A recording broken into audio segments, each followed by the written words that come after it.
Good morning, Soul Tribe. Trina Phoenix here. And I thought this morning we might get into a little bit about soul construct, light, matter, muon, subatomic particles, how our soul and spirit construct might be made up of. And I was looking at the Yahweh book this morning, this book. And this is the Book of Knowledge, the Keys of Enoch. And I will put information in the description below with fair use and all that fun stuff. So when I was looking at this morning, it's trying to figure out, okay, what is this diamond core light? What is the crystalline grid? What are these things? What is soul, spirit, matter? How do they communicate through the grids? How does thought transform into matter? And there's a lot of information about this in here. And I thought I would go over some of it with you guys so you could start to digest and process and see what you think about it. Like I said, take everything with a little bit of discernment, but it is good to learn and to actually grab concepts within your own mind that can help you put your construct of your light field in the operating fields that you want it to be in. So we look at soul and spirit. Soul and spirit are not to be conceived as one and the same. The soul, nephesh, Nephesh, is the natural consciousness of life without higher realization of worlds that have preceded this world and worlds that are to come. So soul and spirit are not to be conceived as one and the same. The soul, nephesh. The soul, nephesh, must go through many formations and transformations and rebirths before it can be intertwined with divine consciousness of the overself. So this is what we're doing. Our soul is going through transformation and rebirth so it can be intertwined with the divine consciousness of the overself or oversoul. Second, when one understands that the soul is not the same as the spirit, ruach, one petitions the Godhead for higher counsel to achieve true knowledge and true wisdom. At that time, ruach, as the spirit of higher reason, is given by God for inspiration and the understanding of the multiple levels of the divine mind. Finally, when the ruach and the natural soul, the nephesh, sorry if I'm pronouncing that wrong, are synthesized, the higher aspirations of the union creates the sovereign soul of light. Sovereignty, we keep hearing about sovereignty. What is sovereignty? This is, in my belief, what sovereignty is. It's what Christ would call the marriage. The marriage of the bride and the bridegroom. This is the marriage of the soul and the spirit. So, when the nephesh and the ruach are synthesized, the higher aspirations of the union creates the sovereign soul of light. And this is called neshama. The neshama, which is called into light to beget the fruits of the divinity and anoint those called to work of the divine mind as a vehicle of higher love and wisdom. The formation of the soul-spirit unity necessary to work the many-mansion worlds is required. The balance between the first and the second triads of sonship. So, to achieve neshama, which is called to light, this requires the work of the divine mind as a vehicle of higher love and wisdom. And this goes back to the trifold flame within your heart: wisdom, truth, and power. No, wisdom, love, and power. So when you activate love and wisdom, it activates that Christ energy within you, which is the marriage of love, which is the emotional part of you, the divine feminine, the moving emotional vehicle that is you. That's the divine feminine. This is more connected to soul. It's emotional, it feels. The spirit is the templates, the information from the cosmos. It's the libraries. It's inspiration. Spirit infills you. You get divine inspiration, divine idea, divine thought. So this is the marriage between love and wisdom. And the love and the wisdom, when they are integrated, married, it becomes a very strong power. And this power creates spectrum. And it also affects the sonship. So let's look at sonship. What is a sonship? Let me see.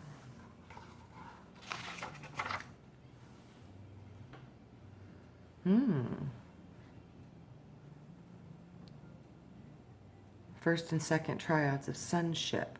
Interesting. Sonship is not in here, but we have Son of Man. And then we have Son Universe, Sons of God, Sons of Israel, Sons of Light. So we will go through these different sons so we can understand the different array of sons that we have within this reality and this dimensional construct that we're in. So Son of Man, a paradise son who comes to serve humanity, divine sonship, achieved through an imaging of the Adam Katamon and consequently of the Father. It is the refashioning of our nature to our divine nature. This is in Daniel 8:17. Son Universe. The universe, which consists of programs of creation and evolution directed by the paradise sons, spanning different combinations of intelligences from the gross material to the pure light. Wow. That's what I see, the transfer. Sons of God, lords of light, or special Elohistic extensions of the Father, expressing the Father's infinite purpose and love in the untangling of rivalry and destructive competition among the hierarchies of heaven. Wow. In the Father universe. They do not take glory to themselves, but give glory to the Ancient of Days in the coordination with the paradise sons and the only begotten Son of God. Genesis 6:4, Job 1:6. Sons of Israel, children of the seed program of Yahweh, Yod-Hed, Wad-Hed, the YHWH, same as on the front of the book. So, the sons of Israel, the children of the seed program of Yahweh, for this aeon in the heavens and on the earth, the children of light who have loyalty to God first and work for the good of mankind. They are not purely geographic nor chronologically expressed of a covenant. Rather, they represent the various souls incarnate in different peoples of the world, so God's people are not neutralized by one group of light workers. So the sons of Israel, children of Israel, seed programs directly from God. They are the programs that hold the expressions rather than a specific genealogy, timeline, or race. This is throughout the Adam Katamon, and it is spread out all through it. So, in essence, it's the hidden sons. These are the children, the sons of Israel, and they have the codes. This is why you see many light workers who have light language and an instinctive internal knowledge of the higher multidimensional realities that we're currently coexisting in.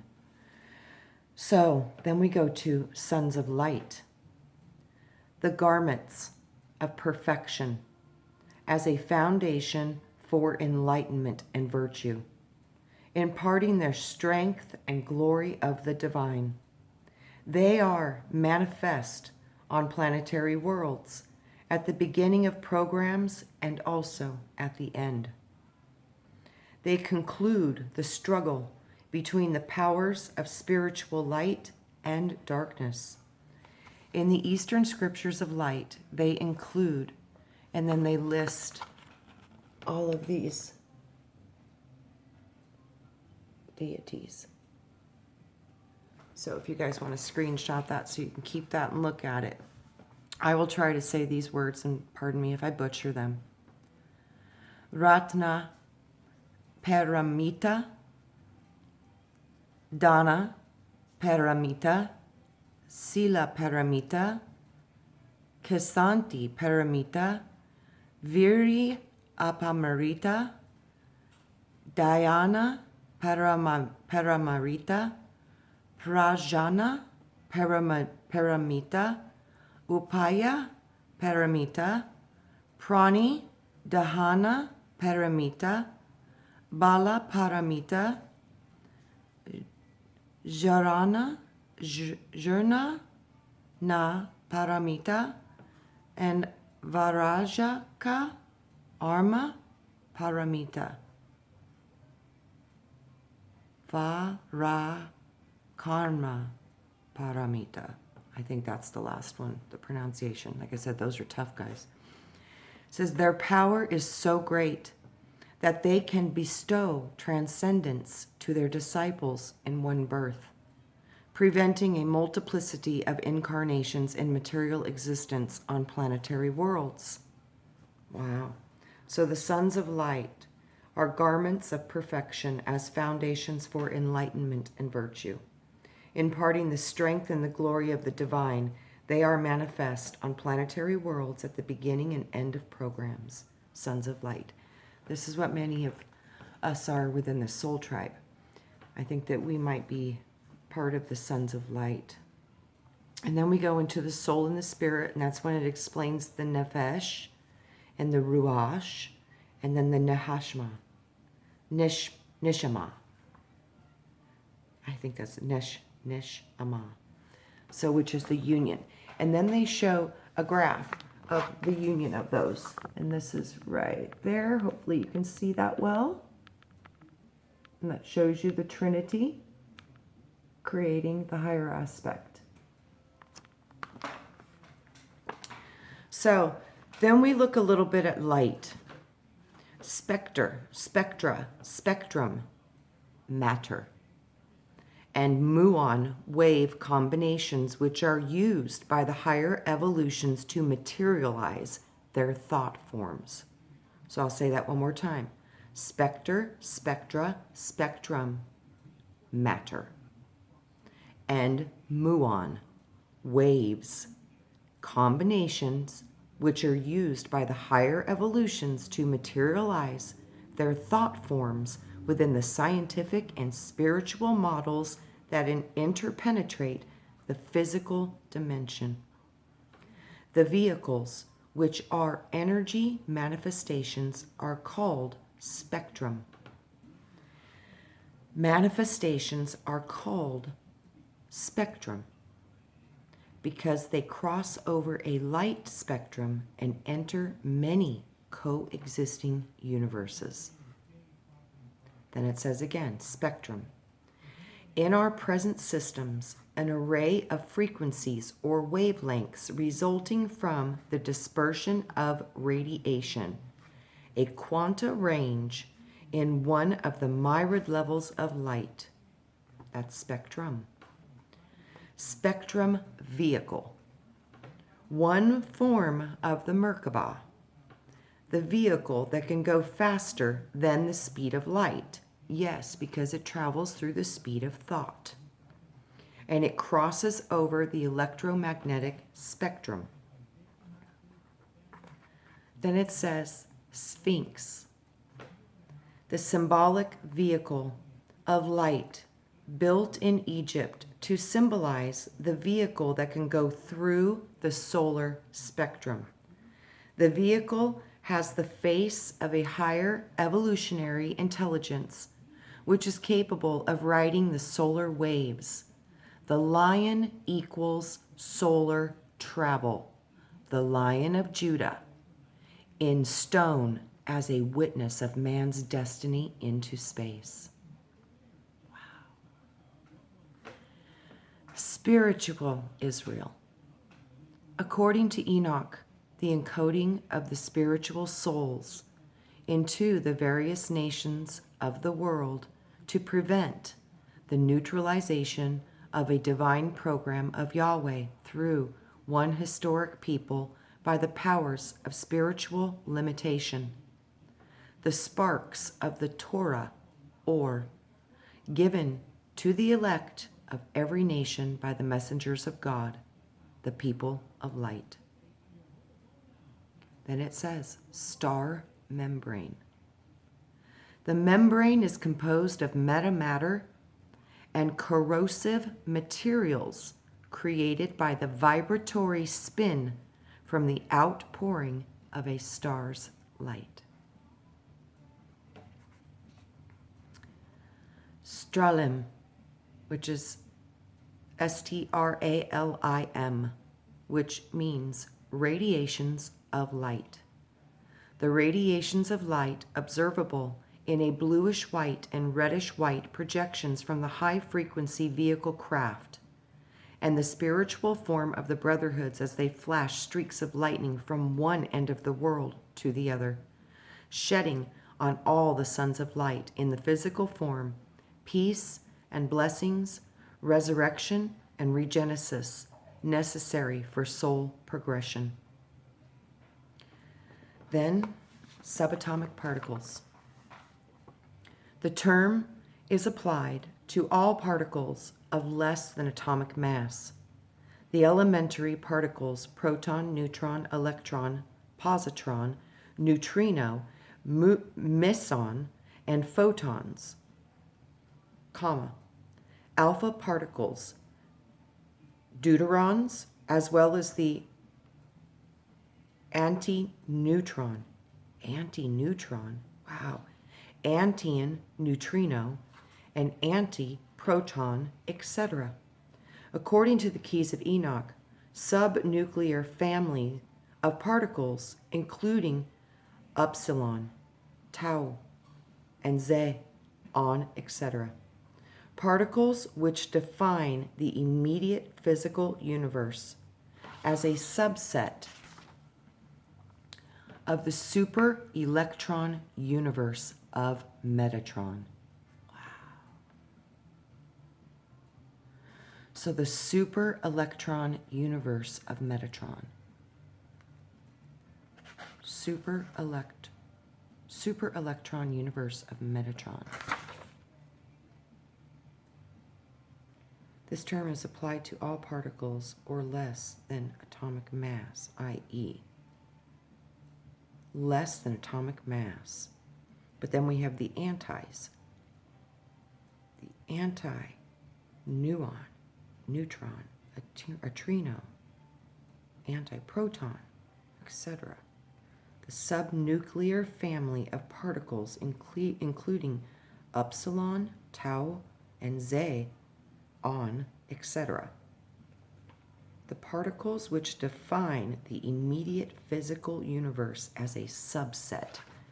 This is interesting. This is showing me as above, so below, as in the dark into the light. Just like we're realizing with the banking system, it has a front system and a back system, which completely makes sense. So, then we go into subspecies. Intelligent forms created by a patriarchal Adam-Katamon intelligence who can evolve numerous subintelligences, the remnant of the people living on a given planet after a series of experiments. Interesting. Then it goes into Sumerian Akkadian tablets and more. But I want to go into language of light. So this is what they say about the language of light. Language of light. Instant communication with the infinite mind using an ideographic and pictographic cybernetic.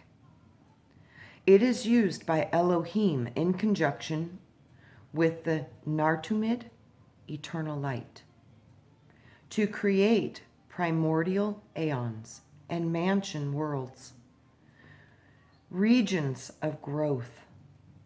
Genesis 1:1-3, John 1:1-3. It is a parent language of a deity used in an overall plan or design to outline a procedure, to code knowledge into crystal, to program knowledge into crystal, etc. The language of light as a vehicle enables the Lords of Light to reach many planetary worlds and reality levels simultaneously, and fuse the different languages into the same scenario abstract.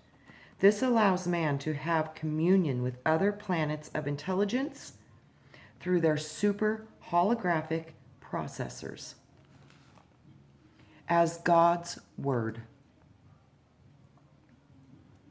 Proverbs 6:23. The knowledge of this language comes from a core memory of information being shared by the higher spiritual levels of existence.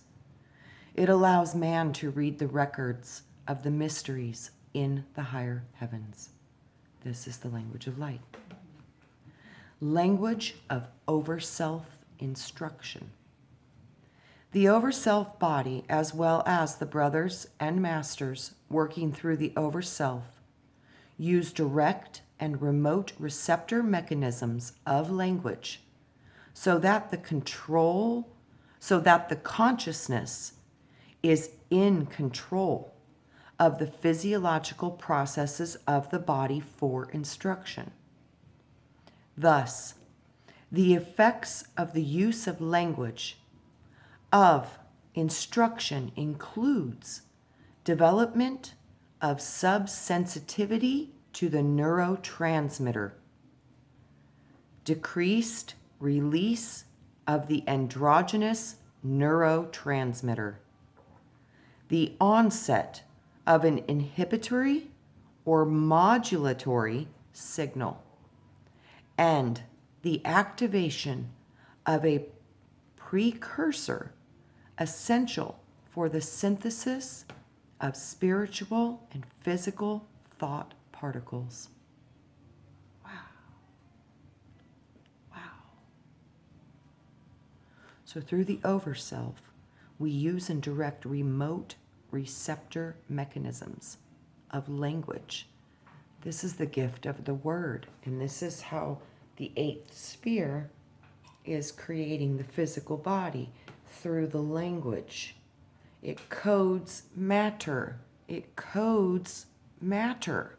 So your physical body is a product of these codes that we're receiving to create in cooperation with the language of the over-self instructions. This is how we are manifest. Wow. Then I will read Leoish, pillar of light, energy projection of light used by the brotherhoods to communicate with the faithful using harmonics of light.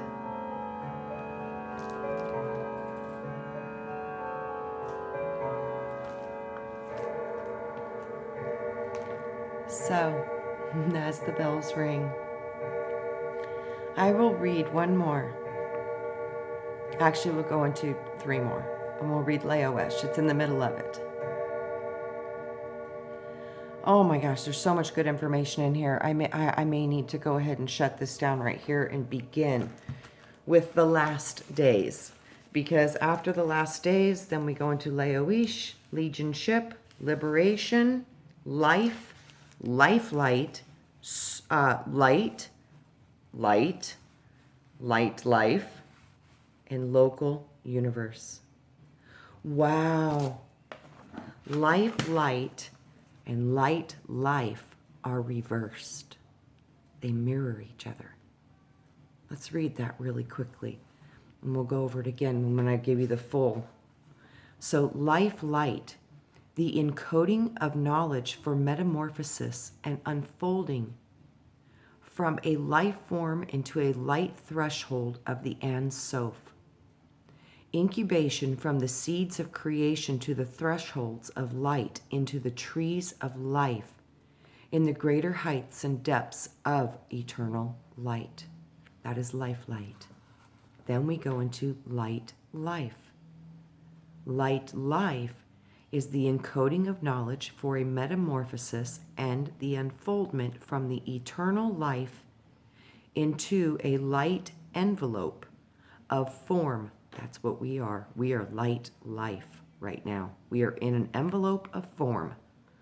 The extension of an eternal light into the multiplicity of the divine self, experiencing even physical form. Yes.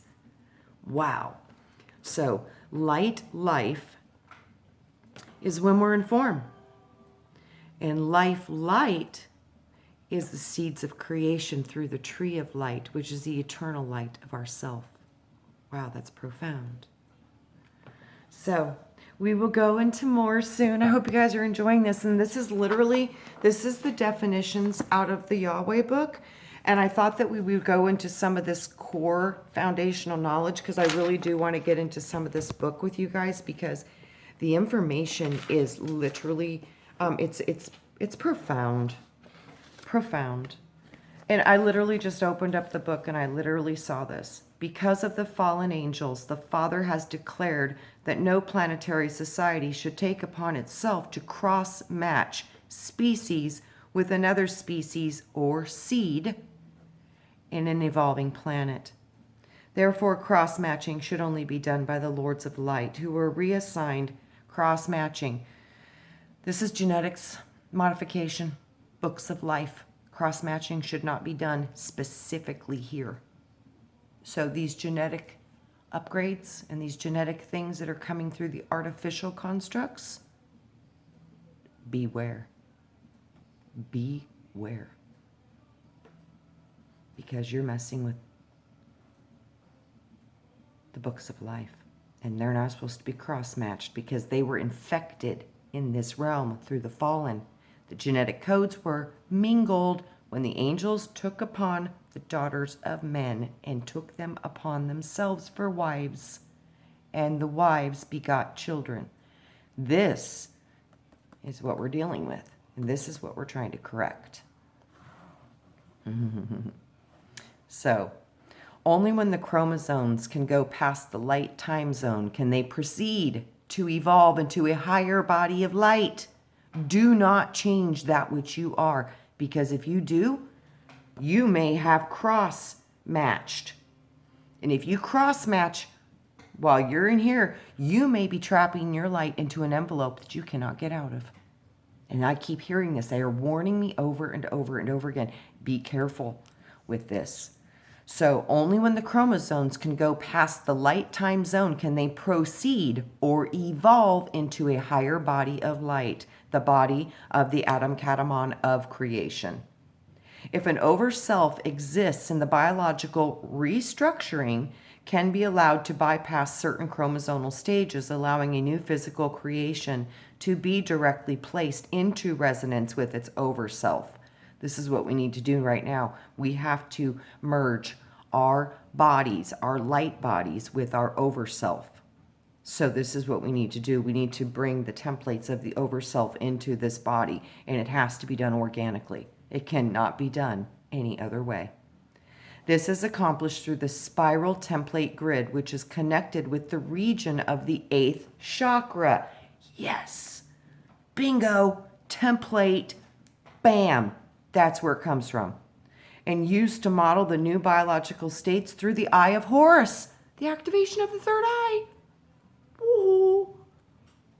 If this template geometry of genetics is matched to its overself, from which it is also derived, The frequency of light allows a new physical manifestation to house the soul. The overself works through this template overlap placed over the human biological form of color and light shells of color, which surround the body and biological form in this frequency of light, so that a new manifestation of the overself takes upon the flesh. Wow.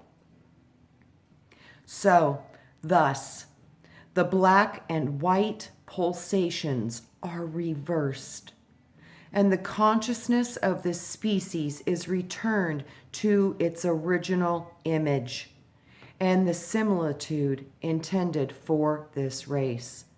This is also the cross of light, the genetic cross of Adamic forms into the higher celestial creations, crossing over and taking on human appearance as the Adamic race.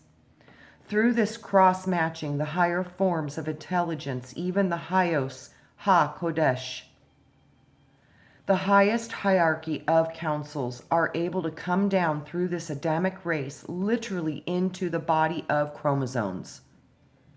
The key tells us there is a color code in everything.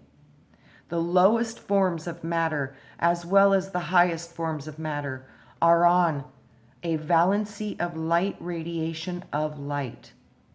This radiation of light, carrying the color codes, forms specific spectra and specific forms of spectra combinations of matter and muon waves, which determine the species intelligence in our light life zone of creation.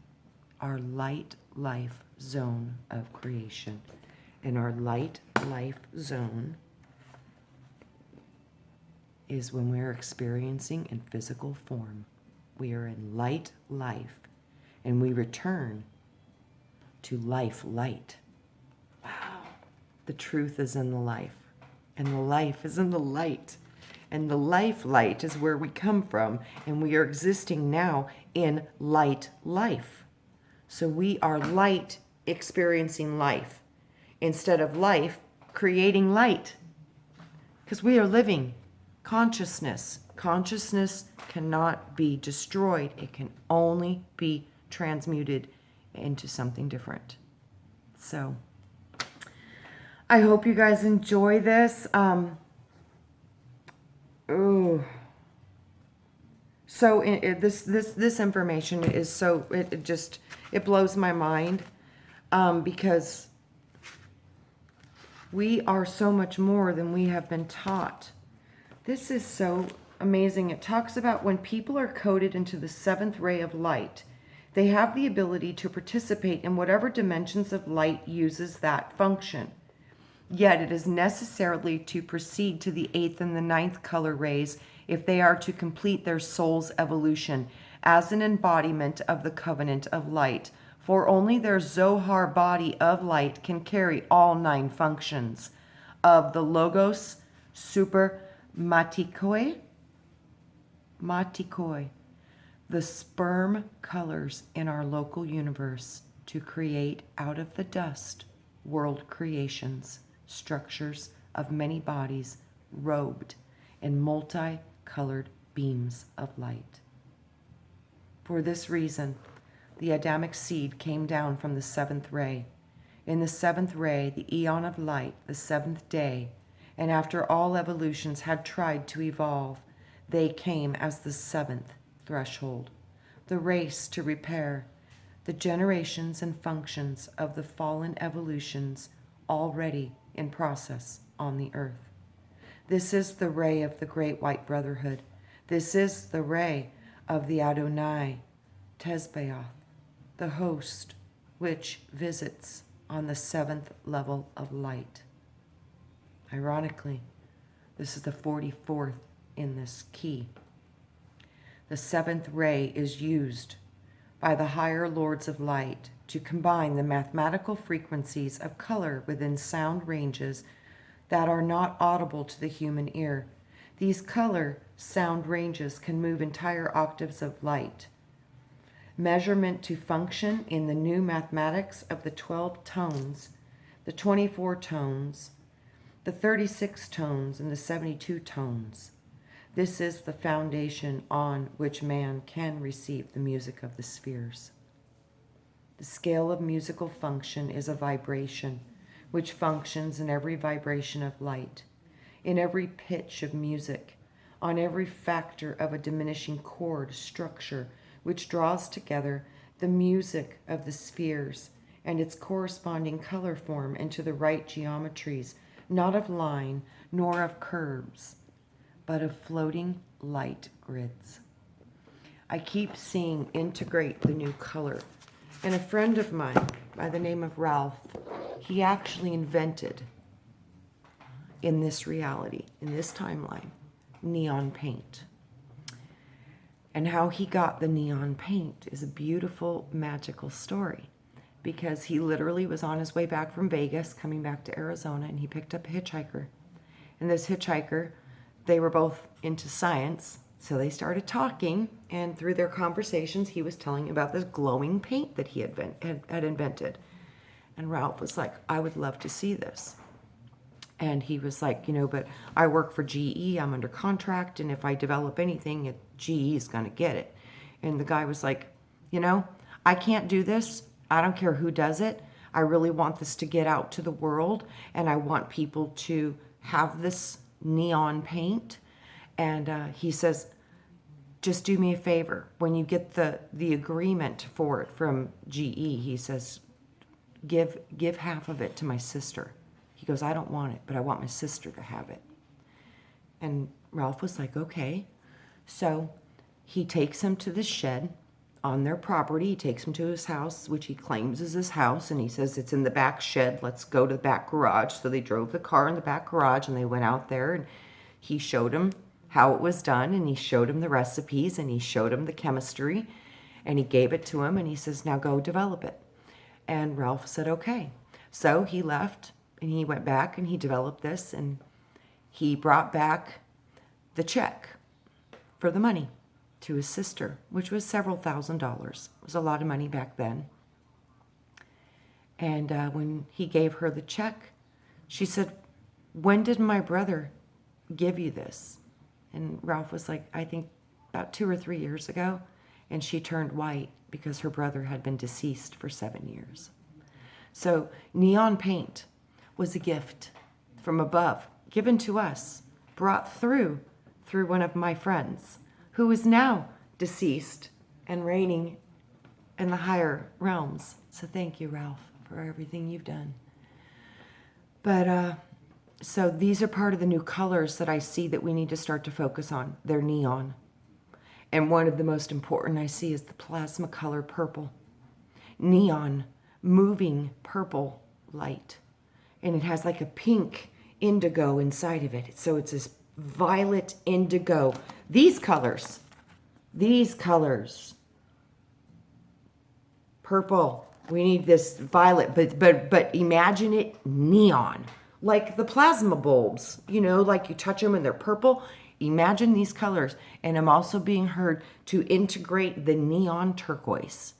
So neon colors, and Magenta was talking about the new light codes coming into the planet. And it was so funny because when I saw the new Earth, I literally saw the animals had rainbow colors on them, and they were neon. So I've never been able to really validate how that could be possible. And now I'm starting to understand, okay, now I see how this could actually be possible.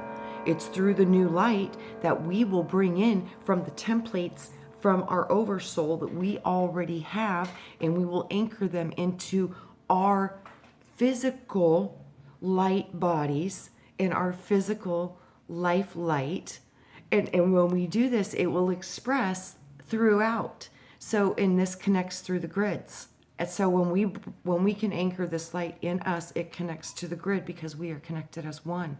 So I'm seeing how this can happen now, and it's very exciting. And Magenta was speaking about the iron cord, the iron core transmuting and changing into a diamond core. And I literally am seeing that this light is like a water, and it's dripping away at the iron, and it's corroding it and breaking it apart and dissolving it. And underneath, inside this cage of iron, within it is this divine spark of diamond light. It's kind of like us in our hearts. So to dissolve the hardening iron, which I see as like an iron cage wrapped around our hearts. So we need to dissolve this iron cage and fill it with diamond light. And I'm literally seeing how this can be done now on a micro and a macro level. Within, as a focused heart energy, bringing in new light codes, dissolving away the iron matrix of the light codes we've been currently incarnated into, dissolving those, breaking those down, and turning it into a diamond light. So I love you guys. I just wanted to share what I'm getting, and to kind of understand it, I think it's good to have some kind of defining words that help us to integrate these new conscious aspects of creation, because without words, we don't seem to be able to manifest it. So the words have to be in agreement with the collective consciousness. And these words are given so we can put this consciousness and this construct into our awareness and anchor it into your reality through the information of these words and what they mean and what they do and how it operates matter. So I love you guys. Have a beautiful day or night wherever you may be, and I'll see you very soon, Soul Tribe. Mwah. So much love to you all. Be the change you want to see. Ignite the light within your heart and ignite the light within our mother's core. And let's turn this iron into light and love. And I think that's what it is. So we're breaking through the cage right now. Light warriors, you're the ones dropping the water into the heart of the earth, of the core, and that iron core. It's dissolving a little at a time. Even the strongest substance cannot withstand the power of the drip of the water of creation coming upon it a little at a time. And this is what I'm seeing. I'm seeing that you guys are dropping this magical love that is corrosive, and it's dissolving the iron, and the light is beginning to break through. So you guys are awesome. I hope that helps you to see kind of what I'm seeing, and I think what Magenta's seeing. And like I said, we're all going to see this a little bit different, and that's the fullness of our power of creator. So all of us are seeing it a little bit of a different way, but within the unity of the concepts,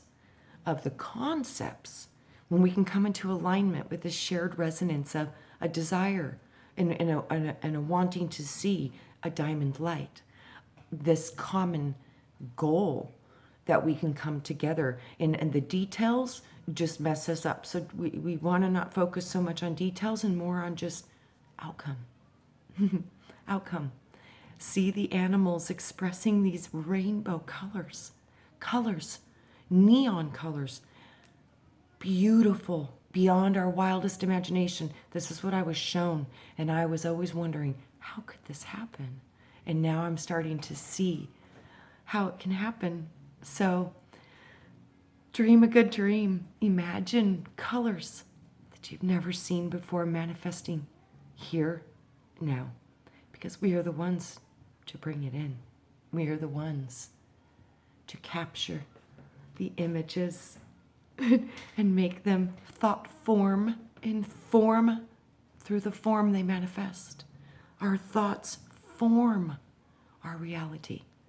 So think powerful thoughts and think thoughts that will bring us into these new, beautiful neon lights. So I love you. Shine your diamond light, Soul Tribe. We are going to get this done. I love you. Mwah. See you soon. Bye-bye.